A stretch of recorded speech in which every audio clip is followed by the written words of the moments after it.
Bom, tudo bom, pessoal? Então, aqui, como eu mandei o aviso para vocês, eu vou postar algumas aulas aqui durante esse período de suspensão de aulas presenciais. E continuando aí o nosso tema, a gente estava falando de proteína, a gente falou da parte estrutural de proteínas, que é a estrutura importante, porque está relacionada com a função. Lembra daquele mantra, né? Que alterou a estrutura, alterou a função de proteína. Então, agora a gente vai começar a falar da classificação de proteínas. Começar e terminar, né? A aula de hoje vai ser sobre classificação de proteínas. Tá? Só relembrando da aula passada, os 4 níveis de organização estrutural de uma proteína são a estrutura primária, que é a sequência dos aminoácidos, enfim, você sabe quais são os aminoácidos que você tem naquela proteína. Estrutura secundária, arranjos regulares, as partes mais lineares da proteína, que são a alfa-hélice e a folha beta. A folha beta não está aqui, mas está nos slides, se vocês forem ver. Estrutura terciária, que é a junção dos arranjos regulares e dos irregulares, que são as curvas. Estrutura quaternária, que é a junção das cadeias polipeptídicas que formam uma proteína. Então, agora a gente vai falar da classificação das proteínas, como que a gente pode classificar essas proteínas. Então, no primeiro momento da aula, eu vou falar das formas que a gente tem de classificar, e depois eu vou falar de algumas proteínas que a gente tem, vou classificar elas, enfim, falar de função brevemente sobre elas. E no final da aula a gente vai falar de desnaturação e renaturação. Tá? Então, vamos lá. Bom, para classificar uma proteína, a gente pode classificá-la de 3 pontos de vista. O ponto de vista nutricional, que tem relação com o valor biológico, se é alto ou baixo. Ponto de vista da composição, que vai ter relação com a composição do que compõe aquela proteína, que ela pode ser simples ou conjugada. A estrutura, a classificação estrutural, tem relação com a estrutura, se ela tem forma de globo ou se ela tem forma fibrosa. Tá? Só um instantinho, tenho que mexer aqui. Eu não sei mexer nessas coisas. Aí, consegui. Da hora. Bom, daí não passa, mas passa por aqui. Tá, tudo bem. Eu tô aprendendo a mexer nessas coisas aqui, então se eu fizesse isso... Enfim, vocês entenderam. Vamos lá, continuar aqui. Enfim, valor biológico.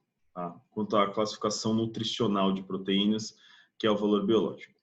Então, uma proteína ela é considerada de alto valor biológico quando na constituição dela você tem lá todos os aminoácidos essenciais, que são aqueles aminoácidos que a gente não sintetiza no nosso organismo, ou seja, a gente tem que comê-los. A gente vai ter que pegar eles da alimentação. Eles vão ser advindos da alimentação. As proteínas que têm alto valor biológico são de origem animal, geralmente. Tá? Então, nós, como somos animais, temos proteínas de alto valor biológico. A maioria das proteínas, não são todas. Tá? A gente tem bastante proteína de baixo valor também, mas a maioria das nossas proteínas vão ter lá um alto valor biológico. Tá? E o que acontece aqui? Essa daqui é uma definição mais bioquímica. Tá? Você fala valor biológico em bioquímica, tem todos os aminoácidos essenciais. Se a gente pegar a soja, por exemplo, a soja, bioquimicamente, é considerado uma proteína de alto valor biológico porque ela tem todos os aminoácidos essenciais na constituição dela. Tá?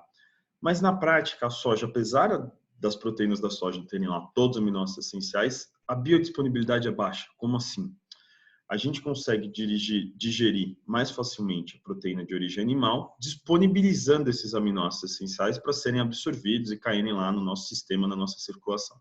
Já com a soja, apesar dela ter todos os aminoácidos essenciais, tá, a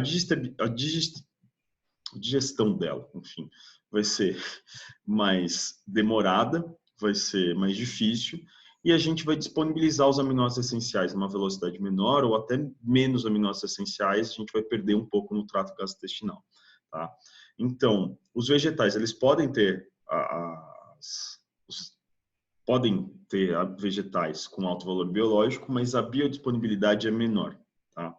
E outra coisa aqui, se a gente pensar num vegano, o vegano, ele não come nada de origem animal. Tá? Que não come soja, vamos dizer assim, não come nenhum vegetal que tenha alto valor biológico. Ele vai morrer? Não vai. Por que ele não vai morrer? Tá? Porque, enfim, você pega lá o arroz, vou dar o exemplo mais clássico que o exemplo brasileiro, que é o arroz e feijão. O arroz sozinho tem alto valor biológico? Não tem. Não tem todos os aminoácidos essenciais lá nas proteínas do arroz. Feijão sozinho tem alto valor biológico? Também não tem. Não tem todas os aminoácidos essenciais ali nas proteínas do arroz. Mas quando eu junto os dois, quando eu faço essa combinação de arroz e feijão, eu vou acabar atingindo aí todos esses aminoácidos essenciais que o meu corpo precisa, tá? Então, os veganos conseguem sobreviver numa boa, tá? Não muda nada se é onívoro, vegetariano ou vegano, só vai mudar o que você come. O valor biológico que o nosso corpo precisa, ou seja, apesar dos veganos não comerem nada de origem animal, eles conseguem, misturando lá vários vegetais, atingir a quantidade de aminoácidos essenciais que eles precisam, tá? Então, com a classificação nutricional, é se a proteína tem ou não todos os aminoácidos essenciais na constituição dela, tá? Agora vamos para a classificação quanto à composição, tá? Quanto à composição, a proteína pode ser simples ou conjugada. O que é isso? Vou começar pela simples, apesar de estar invertido no slide, vou começar pela simples aqui embaixo. As proteínas simples, elas vão apresentar só aminoácido na constituição delas, tá? Ou seja, você vai pegar a proteína, você vai olhar para a proteína, só vai ter aminoácido, não tem nada além de aminoácido. Tá? Uma proteína conjugada, além dos aminoácidos, então ela tem aminoácidos, obviamente, é uma proteína, um peptídeo, tá? Além dos aminoácidos, ela vai apresentar uma outra substância, que pode ser orgânica ou inorgânica, que vai estar associada à estrutura dela, tá? Essa outra substância, a gente chama ela, na bioquímica, de grupo prostético, tá? Daqui a pouco tem uma tabelinha que eu vou mostrar melhor sobre isso. O que acontece aqui? Não sei se vocês lembram, na aula da semana passada, eu falei que nem toda proteína tem estrutura quaternária, tá? Quando uma proteína vai ter estrutura quaternária? Quando ela vai ter interação entre cadeias, tá? Daí vai ter, enfim, é óbvio, a gente já falou isso, ou quando ela for uma proteína conjugada. Tá? Por quê? Nós podemos ter proteínas conjugadas formadas apenas por uma cadeia. Só como ela tem essa outra substância aqui, enfim, na constituição dela, a gente considera que é uma estrutura quaternária. Tá? Então, essas substâncias, elas geralmente são adicionadas no período pós-traducional, que a gente fala, que é depois que aconteceu a síntese, tá? Depois que aconteceu a tradução. Então, a gente considera isso daqui estrutura quaternária. Tá? Então, se a proteína for conjugada, não importa o número de cadeias que ela tenha, ou se ela tiver mais de uma cadeia, a gente vai ter estrutura quaternária. Se a proteína for simples e não tiver mais de uma cadeia na composição, ela vai até a estrutura terciária. A gente comentou um pouco disso na aula passada, não sei se vocês vão lembrar, mas, enfim, proteínas conjugadas vão ter estrutura quaternária, apesar de algumas terem apenas uma cadeia. Bom, então aqui tem uma tabelinha, ó, falando da classe da proteína, tá? Não vou falar de todas as proteínas que estão aqui, mas, por exemplo, ó, glicoproteína. O que é uma glicoproteína? Glico vem de carboidrato, tá? E proteína da parte proteica. O que é uma glicoproteína? É uma mistura de proteína com carboidrato. Então, se a gente pegar essa proteína conjugada aqui, glicoproteína, o grupo prostético dela vai ser o carboidrato. Exemplo disso, imunoglobulinos, anticorpos. Tá? Lipoproteína, mistura de proteína com lipídio. Então, o grupo prostético vai ser o lipídio. VLDL, LDL, HDL são exemplos de lipoproteínas.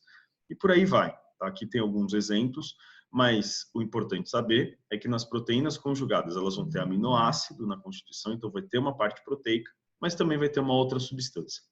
Essa outra substância a gente chama de grupo prostético. Tá? E proteína simples só tem aminoácido. Beleza. Quanto à forma, agora, a classificação estrutural. Vou passar isso, eu já volto. Classificação estrutural. Uma proteína, ela pode ser globular, se ela tiver a forma esférica, tá? Então, globular vem de forma de globo, forma esférica. Essas proteínas globulares vão ser geralmente solúveis, geralmente com alto valor biológico e vão desempenhar funções dinâmicas. O que são funções dinâmicas? São funções que têm movimento, tá? De alguma forma vão movimentar, seja um movimento atômico ou um movimento macro, vamos dizer assim. Então pode ser uma contração muscular, a gente vai ter lá proteínas globulares relacionadas com a contração muscular, miosina é o caso, tá? Sei lá, mas você pode ter uma enzima, como a enzima faz movimento, tá? Ela vai aí mexer com átomos e moléculas, então ela vai ter um movimento. Tá? Então, uma proteína globular tem forma de globo, geralmente solúvel e com alto valor biológico.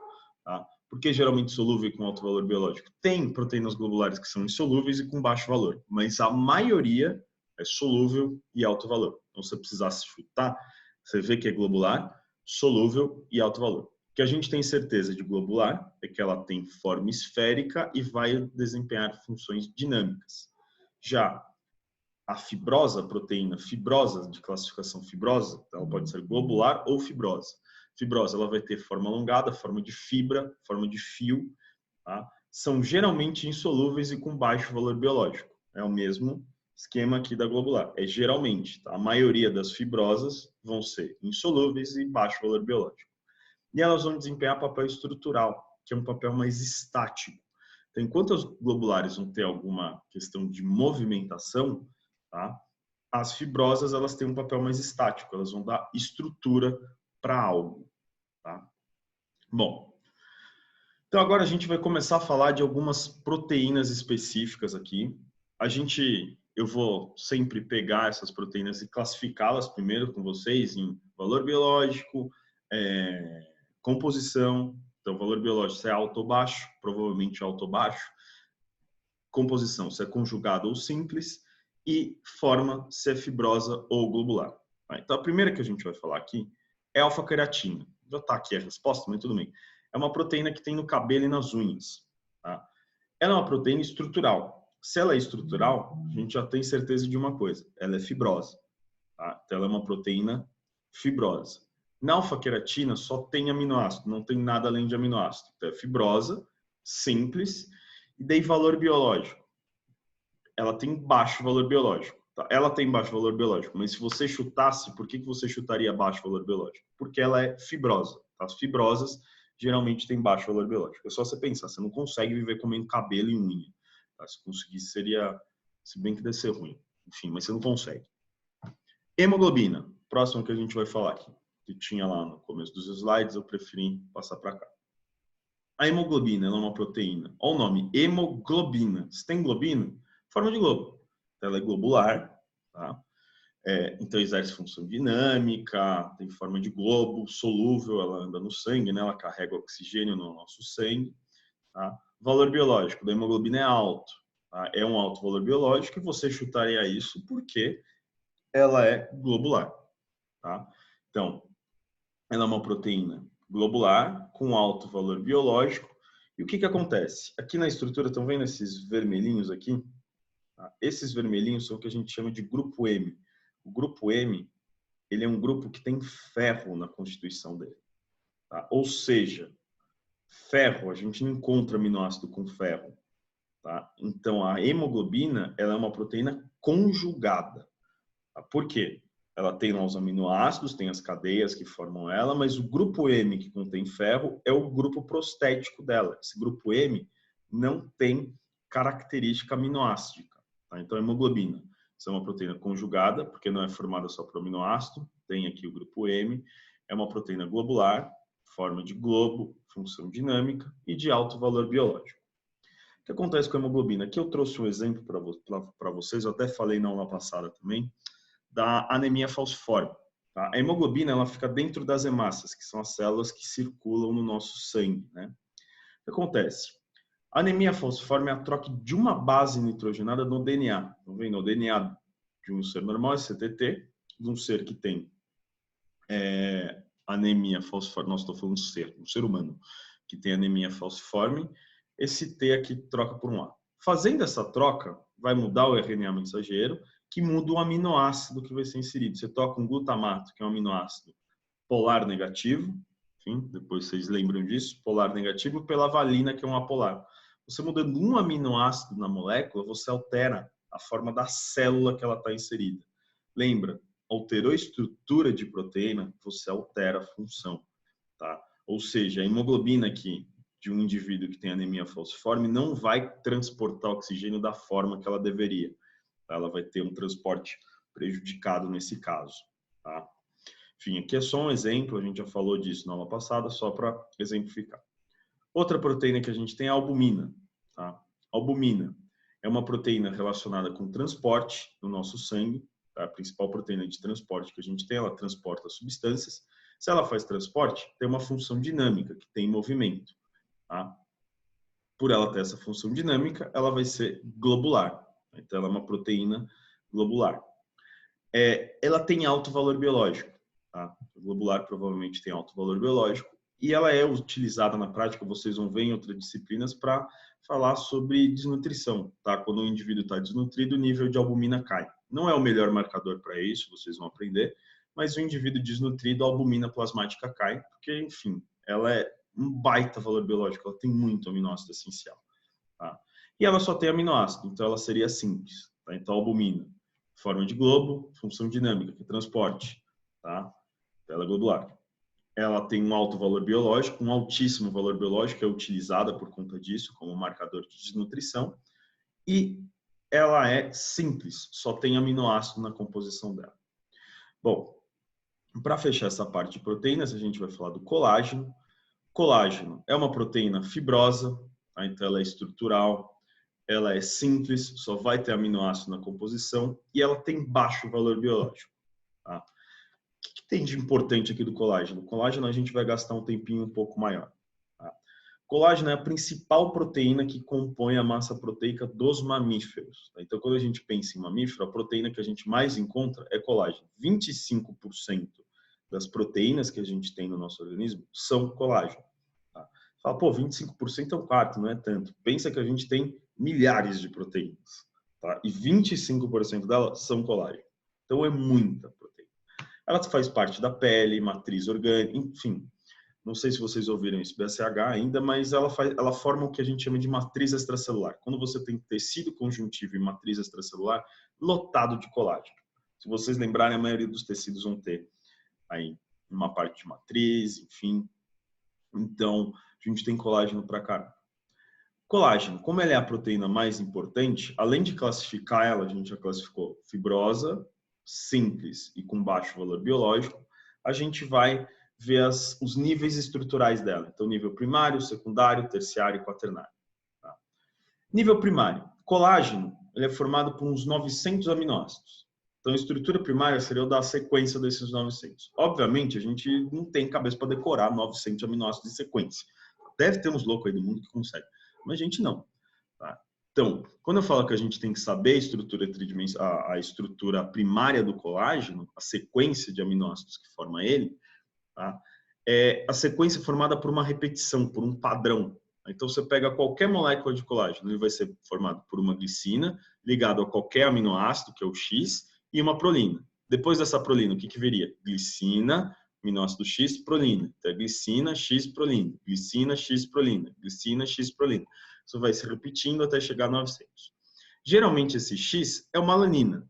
Tá? Então, o que a gente mais encontra no colágeno é glicina, alanina, prolina. Glicina, alanina, prolina. Tá? Pode aparecer alguns outros aminoácidos, mas geralmente é uma alanina. Tá? Os três são aminoácidos não essenciais que a gente consegue produzir numa boa no nosso organismo. Tá? Então, o colágeno ele geralmente tem baixo valor biológico.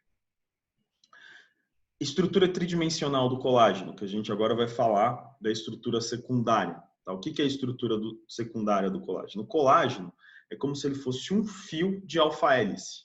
É um fiozinho de alfa-hélice. Tá? E o colágeno vai ser formado pela junção de 3 desses fiozinhos de alfa-hélice. Então, o colágeno é formado por 3 cadeias polipeptídicas e cada uma delas é um fiozinho de alfa-hélice. O que você vai fazer?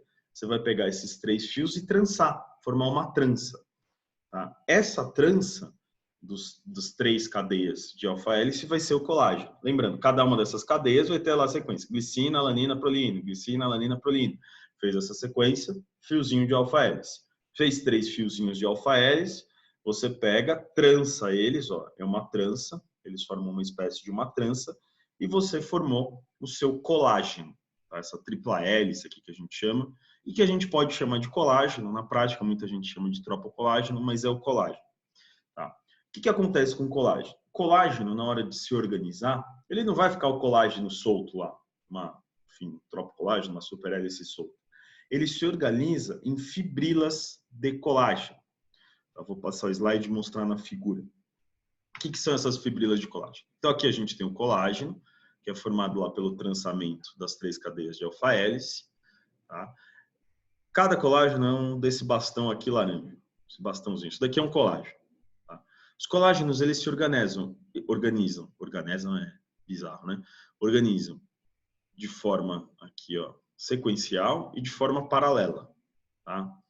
Então, Então, colágeno aqui do lado, colágeno, enfim, eles se organizam dessa forma. E para manter essa organização, a gente tem esses rosinhas aqui, são ligações covalentes, ligações fortes, que a gente chama de pontes cruzadas, tá?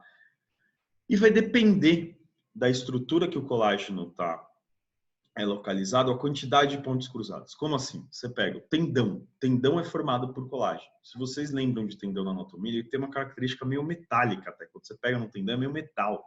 É forte pra caramba. Tá?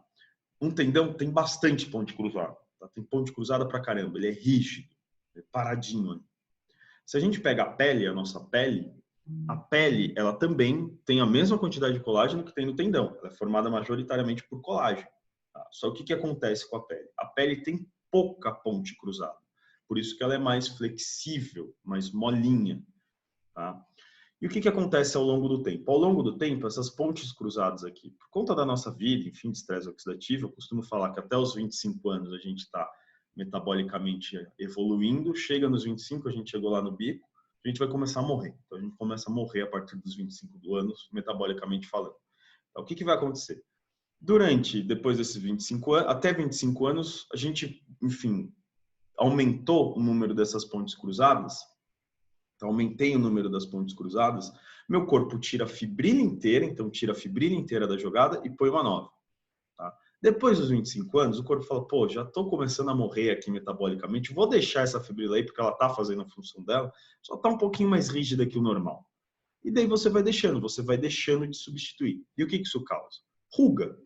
Tá? As rugas são causadas por esse aumento das pontes cruzadas no colágeno. Tá? A ruga é falta de elasticidade na pele. A gente acaba pensando o contrário, mas ela é falta de elasticidade.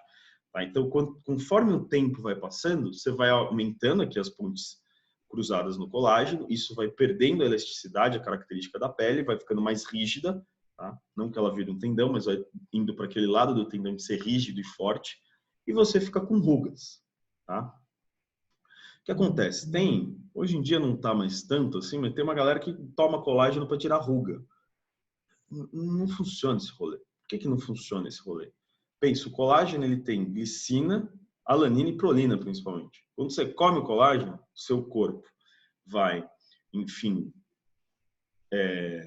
digerir aquilo e você vai absorver glicina, alanina e prolina, que são aminoácidos que a gente produz numa boa. Você acha que o seu organismo vai saber que você pagou milhões de reais naquela cápsula lá, milhões de reais naquela cápsula para tomar? Ele vai falar, puta, essa glicina, essa alanina e essa prolina, elas têm que ir para a ruga desse indivíduo. Você acha que ele vai pensar isso? Não vai. Seu organismo só vai digerir, enfim, vai virar lá glicina, alanina e prolina e ele vai usar para onde for melhor. Tá? Tanto é que colágeno tem bastante onde? Em gelatina. A gelatina é a principal fonte de colágeno que a gente tem. E, enfim, essa informação de que colágeno não serve para nada, ela não é 100% correta nem 100% incorreta. Por quê? A gelatina é utilizada em hospital como sobremesa de hospital. Pode ver, sobremesa de hospital sempre é meio gelatinoso. Por quê? Porque um médico americano lá na década de 50 descobriu que pacientes que tomavam gelatina, a cicatrização era melhor. Por que ela é melhor? Porque tinha colágeno. Tá? Então, a gente sabe que uma parte desse colágeno vai ser utilizada para reposição de colágeno que você ingere. Mas não é tudo, e você não precisa pagar R$800 numa cápsula, você compra gelatina no mercado. Tá? Bom, para finalizar a aula, que já está longa, eu achei que eu ia fazer em 20 minutos, já são 24, desculpa aí, enfim, mas eu não sei fazer essas coisas, blogueiragem, não sei gravar vídeo, enfim, eu estou falando coisas aleatórias. Tudo bem, vamos lá. Então, para terminar, a gente vai falar de desnaturação de proteínas. O que é desnaturação? É você mexer na estrutura da proteína a ponto de você alterar tanto a função que ela perde a função dela. Tá?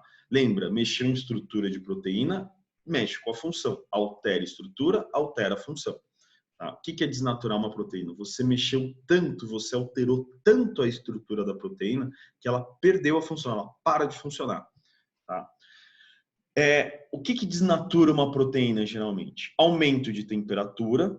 Veja bem, não é diminuição, não é alteração. É aumento de temperatura. Tá? Ou alteração de pH. Tá? Esses dois vão ter relação com alteração de estrutura de aminoácidos. Não vou entrar em detalhes químicos aqui. Depois, se vocês quiserem, mandem e-mail, enfim, que eu falo para vocês individualmente. Mas é o que desnatura uma proteína.